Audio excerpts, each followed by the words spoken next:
नमस्कार दोस्तों। रामायण में एक से बढ़कर एक योद्धा और ज्ञानी हुए हैं, लेकिन क्या आपने कभी सोचा है कि भगवान राम की सबसे प्रिय भक्तों में एक वृद्ध महिला का नाम सबसे ऊपर क्यों आता है? एक ऐसी महिला जिसने ना कोई युद्ध लड़ा, ना कोई राज्य जीता, लेकिन जिसने सदियों तक सिर्फ एक नाम जपा, राम।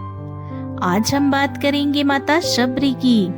यह कहानी सिर्फ बेर खिलाने की नहीं है, यह कहानी है उस धैर्य की जो आज की पीढ़ी में गायब होता जा रहा है।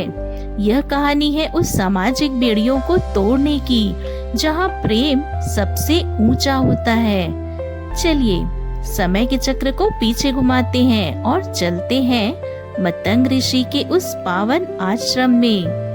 बहुत कम लोग जानते हैं कि शबरी का जन्म एक भील राजा के घर हुआ था।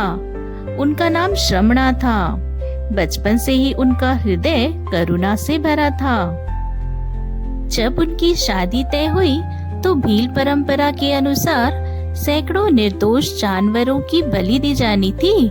नन्ही श्रमणा का दिल यह सोचकर कांप उठा कि उनकी खुशी के लिए इतने मासूम जीव मारे जाएंगे। रातों रात वह अपना घर, सुख सुविधाएं और राजसी जीवन छोड़कर घने जंगलों की ओर भाग निकली। यह उनका पहला कदम था निस्वार्थ भक्ति की ओर। उन्होंने समाज के नियमों के ऊपर दया और अहिंसा को चुना। जंगल में भटकते हुए वे मतंग ऋषि के आश्रम पहुंची। उस समय समाज में जात पात का गहरा भेद था। एक छोटी जाति की कन्या होने के कारण उन्हें आश्रम में जगह मिलना कठिन था, लेकिन मतंग ऋषि एक दूरदर्शी संत थे। सबरी ने चुपचाप सेवा करना शुरू किया। वे ऋषियों के उठने से पहले आश्रम का रास्ता साफ करती, लकड़ियां इकट्ठा करती और फूलों की व्यवस्था करती।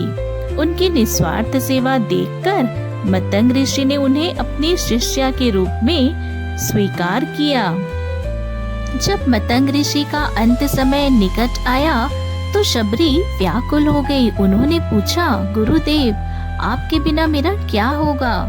तब ऋषि ने कहा था, पुत्री यहीं रुको। इसी कुटिया में एक दिन अयोध्या की राजकुमार राम आएंगे। बस अपनी भक्ति और प्रतीक्षा को जीवित रखना। गुरु के उन शब्दों ने शबरी के जीवन को एक लक्ष्य दे दिया।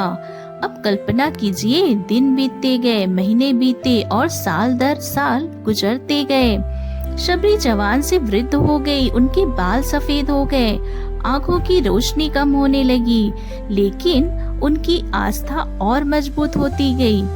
हर रोज वे सुबह उठकर रास्तों को फूलों से सजाती, रोज ताजे फल चुनती। उनके मन में यह विचार आता, क्या पता राम आज आ जाएं, और अगर वे आए तो उन्हें भूख लगी होगी। यहीं से शुरू होता है वह बेर चखने वाला प्रसंग।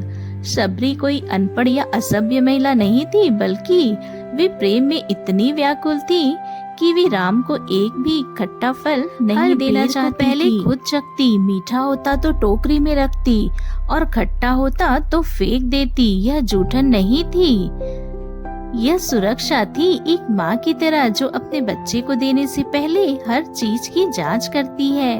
अंततः वह शुभ घड़ी आई। भगवान राम और लक्ष्मण सीता माता की खोज करते हुए शबरी की कुटिया तक पहुँचे।